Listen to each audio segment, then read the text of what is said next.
Se existe algo que torna Melquisedeque uma das figuras mais enigmáticas da Bíblia, é o fato de que ele não apenas aparece do nada, mas surge carregando um título que nenhum outro homem da época possuía: sacerdote do Deus Altíssimo. Antes de Moisés, antes da lei, antes do sacerdócio levítico, já existia alguém atuando como representante do próprio Deus na terra. Isso mexe com toda a estrutura espiritual que muitos imaginam sobre o Antigo Testamento. Se Melquisedeque já atuava como sacerdote muito antes das tribos de Israel existirem, isso significa que a linha sacerdotal verdadeira não começou com Arão. Ela existia muito antes, em um nível mais elevado, mais universal e mais celestial. É importante notar que a bênção que Melquisedeque concede a Abraão não é apenas simbólica. Biblicamente, quem abençoa ocupa posição maior do que quem é abençoado. Ou seja, Melquisedeque é apresentado como alguém espiritualmente superior até mesmo ao pai da fé. E isso não é tudo. Quando ele oferece pão e vinho a Abraão, os estudiosos do misticismo bíblico veem ali um código, um sinal, um símbolo de algo que só seria revelado milhares de anos depois. Não apenas um ato de hospitalidade, mas um ritual sagrado, uma antecipação de algo maior, algo que caberia apenas ao Messias cumprir. A pergunta que ecoa entre rabinos, teólogos e estudiosos desde a antiguidade é: como alguém pode ser sacerdote do Deus Altíssimo sem ser descendente de ninguém? Sem genealogia, sem linhagem, sem registro, sem início nem fim? É como se Melquisedeque pertencesse a uma outra ordem espiritual, algo que não depende de sangue humano, de tribos ou heranças. Uma ordem que não nasce da terra, mas que desce do céu. Ele aparece e desaparece sem deixar rastros, como uma manifestação pontual de uma dimensão superior, apenas o suficiente para abrir uma fresta no véu da história humana e revelar que existe um sacerdócio eterno, soberano, que não pode ser limitado pelas estruturas religiosas criadas posteriormente. Essa é a chave. Melquisedeque não representa uma religião. Ele representa um reino. Um reino que não começou com Israel. Um reino que não começou com o Éden. Um reino que existe desde antes dos tempos e que continua existindo além da nossa compreensão. A figura dele revela que Deus sempre teve uma linhagem espiritual mais profunda do que a linhagem de sangue. Uma ordem sagrada que se move acima das fronteiras humanas e aparece apenas quando a humanidade está preparada para compreender um fragmento desse mistério. Nos textos mais ocultos da tradição hebraica, Melquisedeque é tratado como um ponto de interseção entre o céu e a terra, como se fosse uma estação intermediária entre o divino e o terreno, um símbolo vivo da ponte entre o mundo celestial e o destino humano. E é exatamente isso que torna Melquisedeque tão fascinante. Ele não apenas abençoa Abraão, ele revela a existência de uma ordem espiritual que antecede a criação do próprio povo escolhido. Se Melquisedeque já era enigmático no Antigo Testamento, é nas escrituras posteriores, especialmente nos Salmos e na carta aos Hebreus, que sua figura se transforma em um verdadeiro portal para uma compreensão mais profunda da espiritualidade. Séculos após Abraão, o rei Davi escreve um salmo profético que mudaria para sempre a interpretação sobre quem ou o que Melquisedeque realmente era. Tu és sacerdote para sempre, segundo a ordem de Melquisedeque. Essa frase, simples para muitos, é uma bomba espiritual para quem enxerga além da superfície.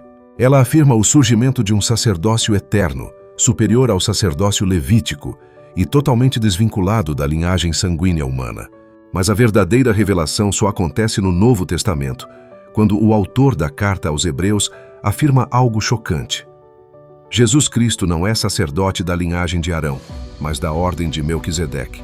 Isso muda absolutamente tudo. Porque se Cristo é sacerdote nessa ordem, isso significa que ele não depende de genealogia humana.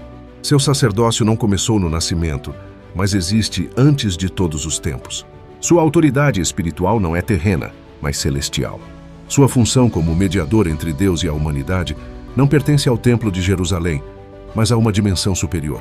A carta aos Hebreus descreve Melquisedeque como sem pai, sem mãe, sem genealogia, sem princípio de dias, nem fim de vida, feito semelhante ao Filho de Deus.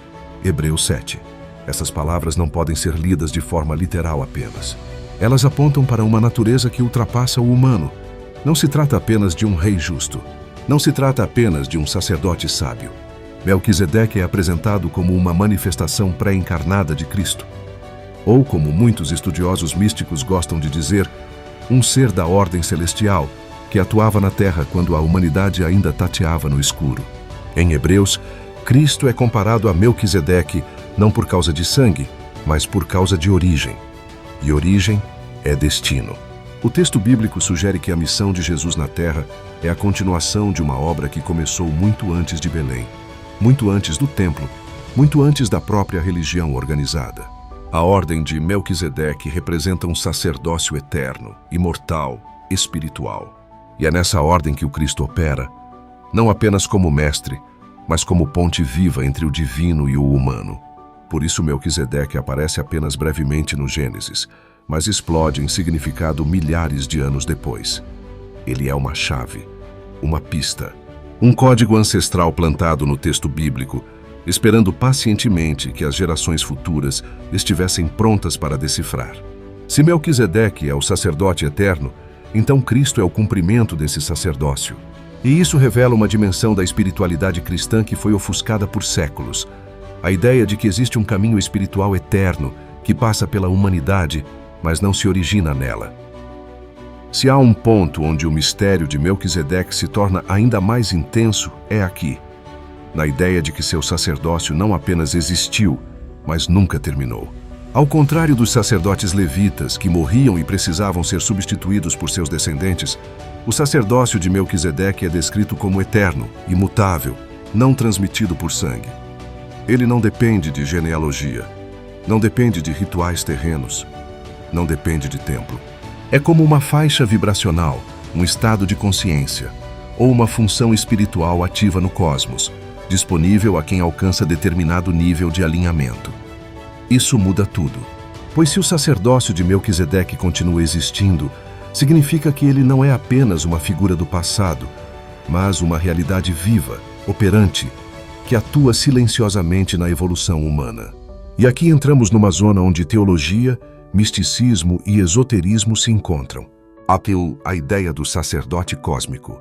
Diversos estudiosos do judaísmo místico à gnose cristã defendem que Melquisedeque representa o arquétipo do sacerdote celestial, aquele que intercede não por uma nação, mas por toda a humanidade.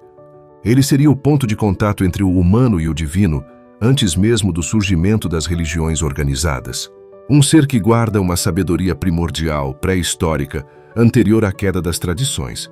Quando Cristo é chamado sacerdote, segundo a ordem de Melquisedeque, isso indica que essa mesma força espiritual se manifesta nele, e por meio dele, trazendo ao mundo a mesma ordem original, pura e eterna. 2. O sacrifício que não é sangue, mas consciência. Ao contrário dos rituais antigos, Melquisedeque não oferece animais. Ele oferece pão e vinho, símbolos que carregam unidade, vida, presença espiritual, transformação interior. Esses elementos se tornam, no cristianismo, a base da Eucaristia. Como se o gesto de Melquisedeque fosse uma semente plantada no Gênesis, preparada para florescer milhares de anos depois nos ensinamentos de Jesus. O sacerdócio eterno não é baseado em vítimas sacrificadas, mas em consciência desperta, reconciliação e comunhão interior. 3. A ordem invisível que continua atuando. Várias tradições esotéricas afirmam que existe uma fraternidade oculta de Melquisedeque, um grupo de seres, encarnados e desencarnados, que trabalham pela evolução humana, guiando silenciosamente os ciclos espirituais da Terra. Essa ideia aparece na Cabala, na eubiose, no cristianismo esotérico, na Rosa Cruz, no maniqueísmo e até em textos herméticos. Para todas elas, Melquisedeque não foi apenas um rei de uma cidade antiga. Ele seria um instrutor, um guardião da luz, um agente de transição entre eras. Uma função espiritual que ressurge sempre que a humanidade está pronta para dar um salto de consciência. 4.